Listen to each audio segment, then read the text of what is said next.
Welcome, everyone. I'm Jason, and this is Matt with Jason's Heart. Today, we are going to continue talking about custody, and today we're going to involve a little bit more on Nebraska by the numbers.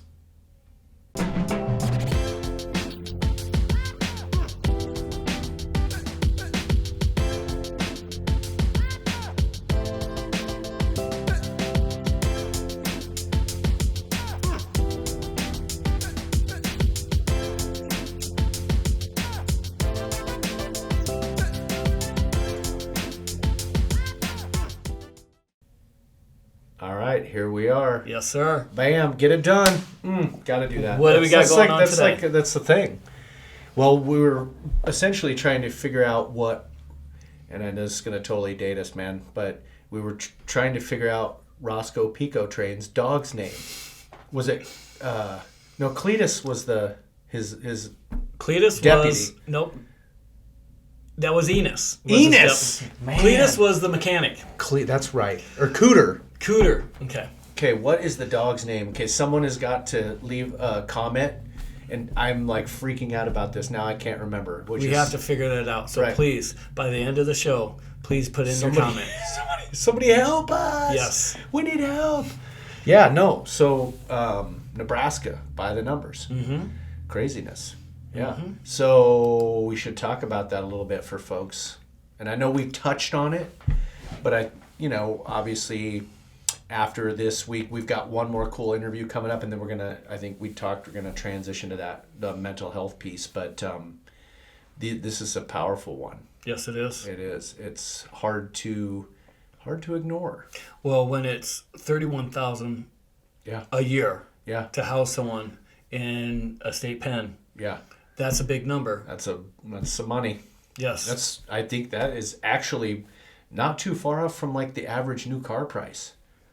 Could be. I mean, that's like, that's a significant investment, That is. whether it's a car or paying for someone in custody rather than paying to help them, in my opinion, right? You're continuing, I guess, to kind of do the same thing rather than trying to figure out how we can break that cycle. Correct. And that's the Right. key, is breaking the cycle. What can we do to help Yep. so that we don't have to have $31K going into Right. the penitentiary, Right. but rather have that person building their life, Right. having that job, Yep. getting the taxes, they will be, Right.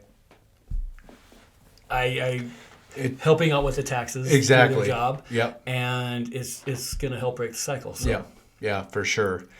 Well, and I mean, one of the things I thought we'd line out is sort of my example. I did kind of a little live video about the same thing just to help people understand how little it actually takes for someone to contribute to make a huge dent in this problem. So I kind of took an example of someone that may be in custody for 10 years. Obviously, we could do different numbers, but I don't know. It was just a number that I pulled out. Okay. So if we take that example, and I can start out, and then I'll let you kind of jump in there with me too. But the idea is, let's look at a 10-year period, and if it's like Jason mentioned, $31,000 a year to have someone in custody, that works out to roughly $310,000 for one person for 10 years to the Nebraska taxpayers. So that's a pretty good chunk. And then what happens if we break that cycle? So I'll have you talk about this if you can, but we'll look at, let's say they're in for 2 years and then they get released. And then oftentimes in that third year, we know that there's incredibly high recidivism rates. So oftentimes they will get rearrested, male or female, and then ultimately back into custody. So instead of that third year being back in custody, let's give them something like, I don't know, an apprentice program that's comprehensive, Paid, structured, learning, experience. right? All of the things in one. It's literally like a kind of an easy button. Yeah. I mean, it's not easy, but it encompasses everything that makes it easy for someone to get through that, makes it easier, right? Correct. So So, you have that yep. person who's in custody. Yep. 2 years. Yep. They are released. They go through their programming, whatever they need to do. Yep. They are completely done with all of that because we want to make sure that before they become an apprentice that Right. they've taken care of what they need to take care of. Correct. So they can focus 100% Right. on this apprenticeship program. Yep. So that second year or that third year that they're out, they come start working with us. They have structure. Right. They have learning. Yep. They have mentors who will help Yep. process that learning. Yep. Ask questions. They'll be able to observe what our mentors do. They will have a full year plus after that, hopefully have that company sponsor them. Right. So they have not only the what next after they get out of incarceration, Right. but then they have a what next after that year apprenticeship program. Right. They have that job, Yep. which they will have already been working with Right. once they become that sponsor. Yep. That right there would We- do a whole lot Yep. to stop, hopefully, Right. that person from having a situation where they have to go back. Yeah, yeah.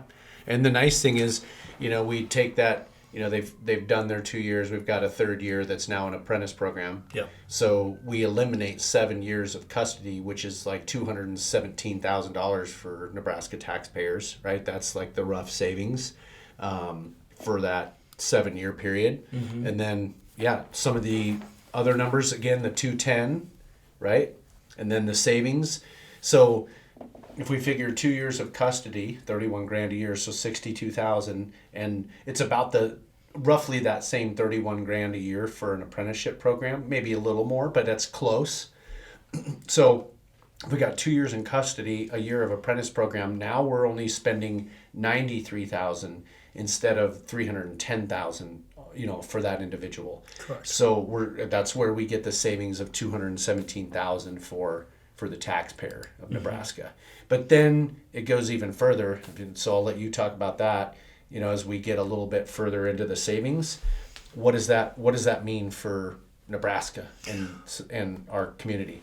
Well, for one, that person would have that job and is Yep. generating tax revenue. Yep. So they're not. Right. They're actually contributing. They're putting to that. into the Yes. system instead of just taking out. Yep. They are employed. That Yep. is huge because that's one of the biggest things when coming out of incarceration. Right. How am I going to make money to have a house, to have food, to Right. pay bills? Right. How are we going to do that? Well, Yep. we have that. Totally. We have that covered. Yep. No longer costing taxpayers money, and by continuing in custody, Right. it's And that It's a good thing. 217 grand. yep, And you got to think too, they're buying groceries. They're paying taxes, but they're also putting money back into the economy. correct. So, just the spider web of how important just that one person, the contribution they can make by breaking that cycle.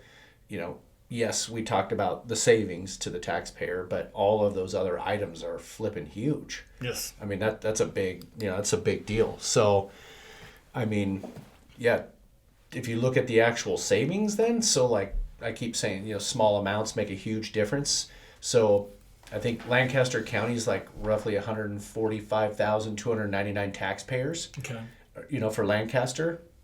I don't know, the population's like 382,000 or 86, somewhere right in there. But so if you have that $217,000 savings and you divide that by the number of taxpayers, it saves roughly $1.49 for each taxpayer, and that's per person. So if we break one cycle for an individual, we're going to save $1.49 for each taxpayer in our county.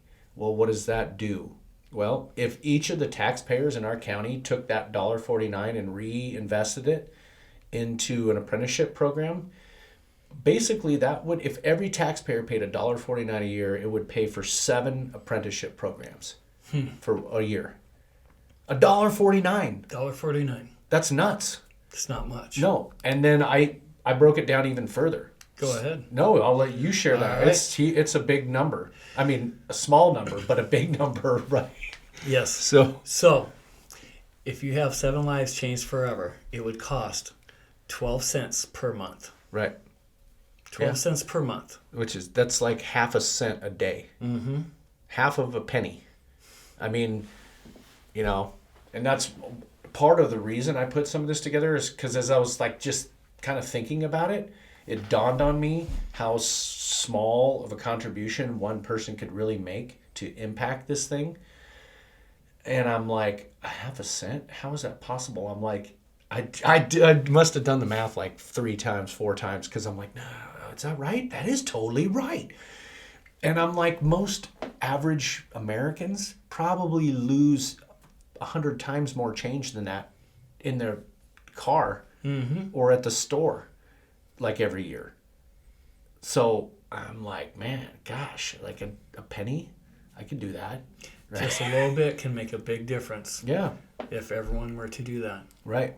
So that was one of those numbers that I was just like, this is just a big, huge, impactful thing that I want to show to people so they can see it and understand that we're not asking for a lot to support us. It really just takes a very small, minute amount by everyone contributing and raising that tide to make a massive contribution to our community and our state. And imagine if every state was doing it. Correct.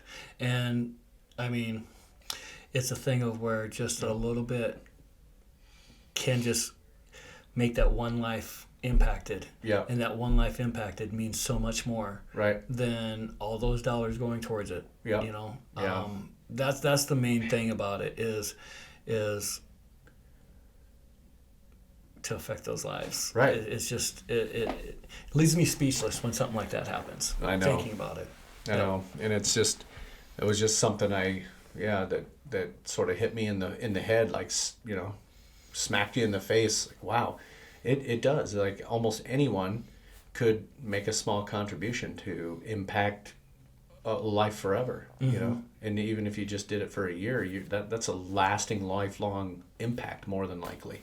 Exactly. So, yeah, I don't know. We just wanted to share that with everybody on this episode just because we felt it's very important to know those numbers.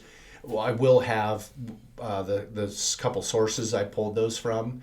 One is I can't remember, it's the U.S. Department of the Bureau of Statistics, maybe. I think I got one from. But we'll throw those sources up there so everyone knows that, I pulled those numbers from the U.S. government. It wasn't just something I said top of the morning and pull it out of my hat. Hey, it is St. Patrick's Week. It is. Well, that's why I'm like top of the morning.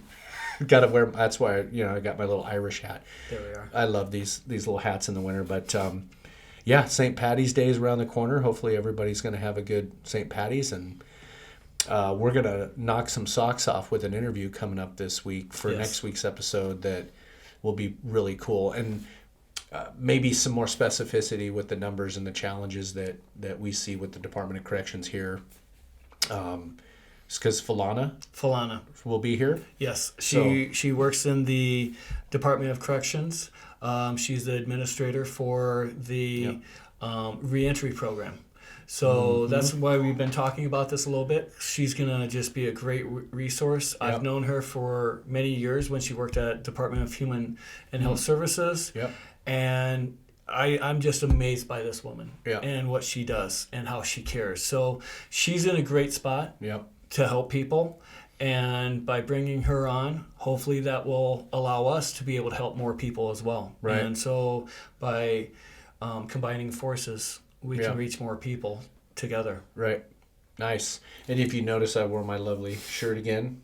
Yes. These are such great shirts, too. They really are. So, half a cent a day gets you a T-shirt, too. Correct. So you can wear one of these bad boys with me.